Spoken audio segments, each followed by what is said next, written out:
Lyca production Subaskaran மற்றும் red Jain movies இணைந்து வழங்கும் உலக நாயகன் கமல்ஹாசன் நடிக்கும் பிரம்மாண்ட இயக்குனர் ஷங்கரின் இந்தியன் 2 ஜூலை 12 முதல் உங்கள் அபிமான திரையரங்குகளில்.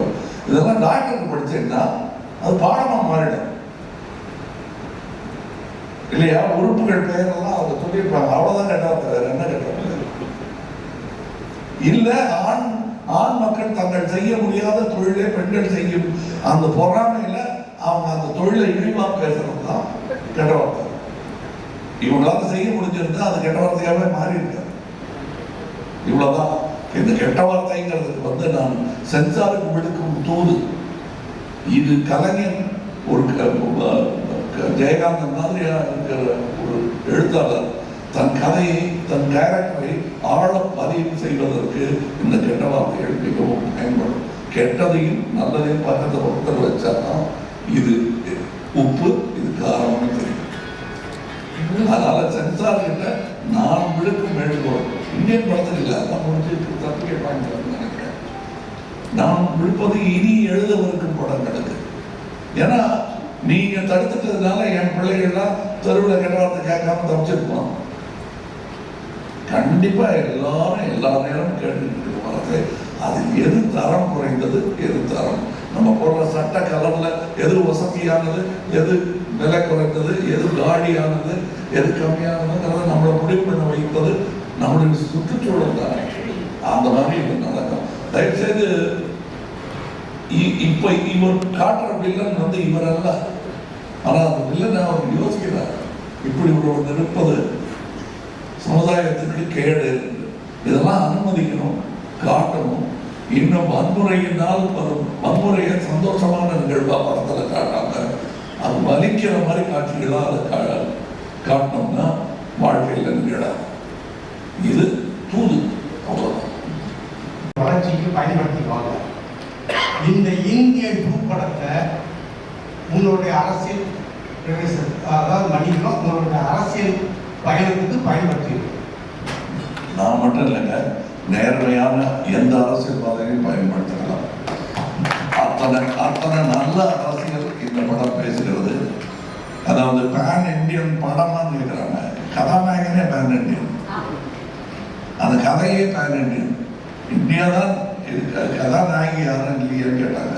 பாரத மாதா தான் கதாநாயகி, அப்படி பார்த்துக்கிறாங்க. அது ஒரு தாய் மகனுக்கான பாச கதையாக உள்ள இருக்கிறாங்க. அவ்வளவு விஷயங்கள் இருக்கு.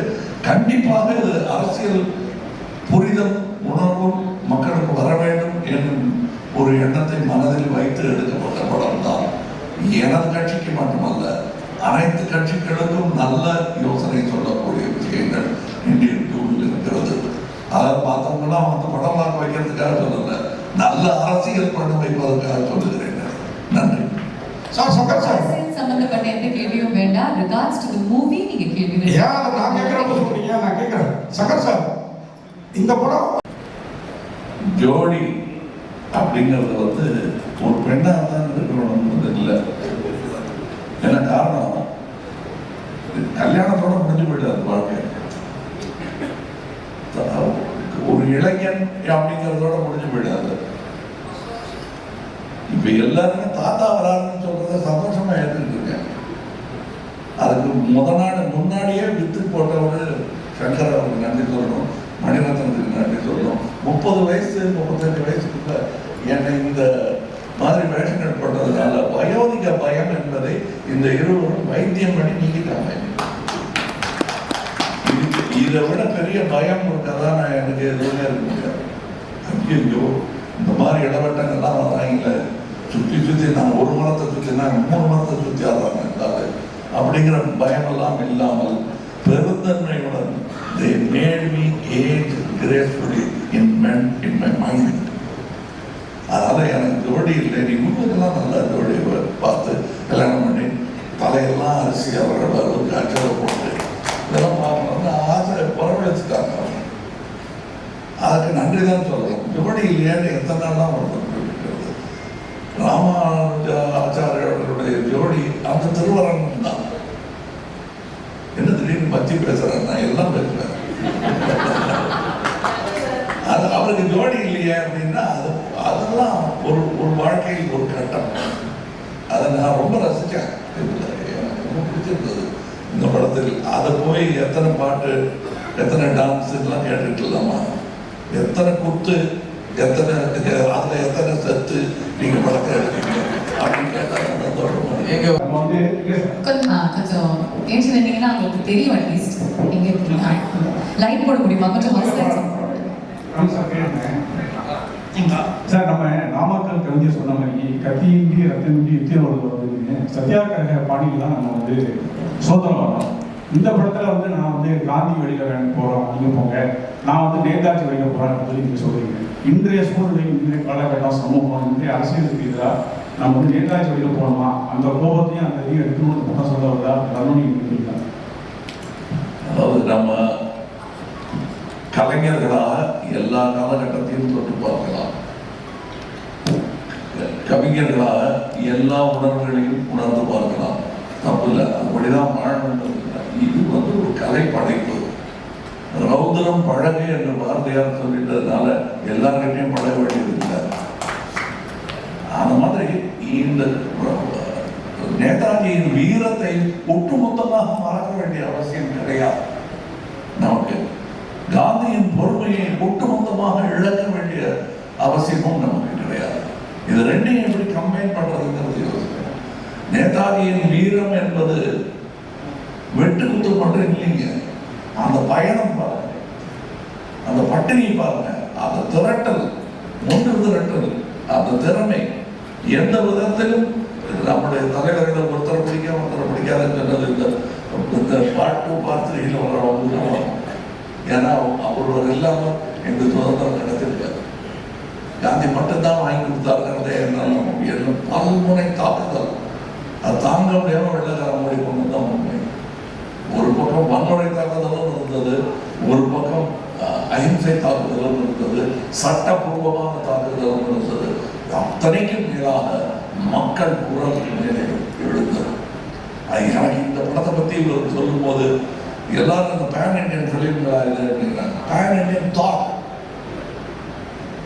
பேன் இண்டியன் குற்ற உணர்வு, பேன் இண்டியன் கடமை உணர்வு, பேன் இண்டியன் வீரம். தேவையான நேரத்தில் இது எல்லாம் ஒன்றாய் குவிக்க வேண்டிய கடமை நமக்கு இருக்கிறது. அதனால இந்த படம் இதை மட்டும்தான் சொல்கிறது நினைக்கக்கூடாது. நாம ஒரு ப்ரூஸ்லி படம் பார்க்கறோம்னா வெளியே வந்து ஒரு மாமா மச்சான மூஞ்சில விதின்றது அல்ல அதோட கருத்து.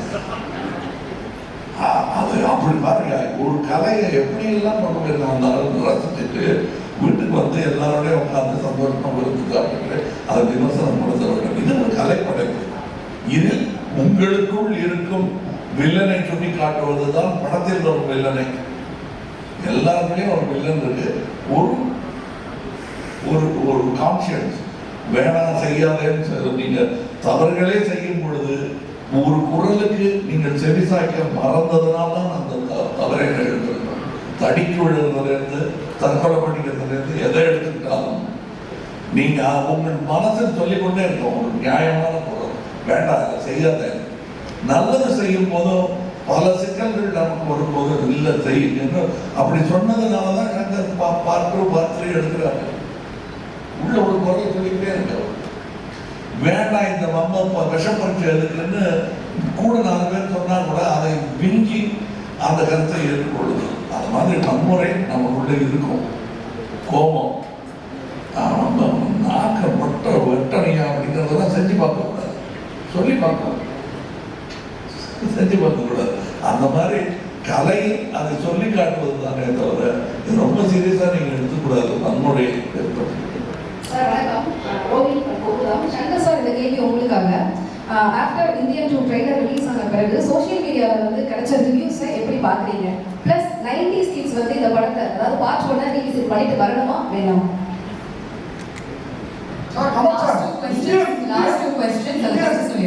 இந்தியன் ஒன்று வந்து நீங்க என்ன சொன்னீங்க, பர்ஃபார்மன்ஸ் பிரசன்ஸ்லாம் இப்போ இந்தியன் 2ல சூப்பராக இருக்குது. இந்தியன் ஒன்று உங்களோட ரொமான்ஸும் எவ்வளோக்கு எவ்வளோ அந்த ஊழல் இருந்த அரசியல் ஈக்குவலாக இருந்ததோ அதை நாங்கள் எதுவும் எதிர்பார்த்தோம். இதில் இந்தியன் தாத்தாவை மட்டும் வரீங்களா, இந்தியனாவும் வரீங்களா? பார்ட் 3 எங்களுக்கு ஏற்ற அந்த ரொமான்ஸ் இருக்குமா? என்னை தவிர யாருமே ரொமான்ஸ் பண்ணக்கூடாதுன்னு நீங்க எப்படிங்க சட்டம் பண்ணலாம்? டைரக்டரே போடாத அந்த சட்டத்தை நீங்க போட முடியாது. உங்களுக்கு பார்ட் 3 பத்தி பேசக்கூடாதுன்னு ஒரு இன்டர்வியூ இது வாங்கியிருக்காரு, கேக் ஆர்டர் வாங்கியிருக்காரு. ஏன் சார் நீங்க அதுக்கு போயிட்டீங்கன்னா எல்லா பேசாதீங்க சார் அப்படின்றாரு அவரு. அதனால நான் அதை பத்தி பேசல, அதை பத்தி பேசவும் வேணாம். உங்களுக்கு நீங்க பாருங்க, உங்களுடைய குறைகள் எல்லாம் தீரும். உங்கள் கேள்விக்கான பதில் அதிலும் இருக்கிறது, இதிலும் இருக்கிறது.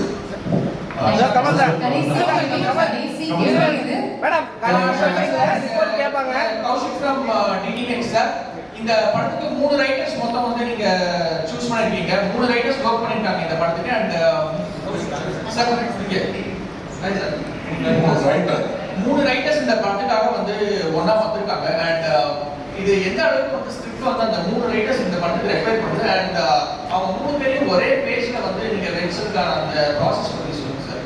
Because it's very interesting process. 3 writers ஒரு விஷயத்துக்காக வருது.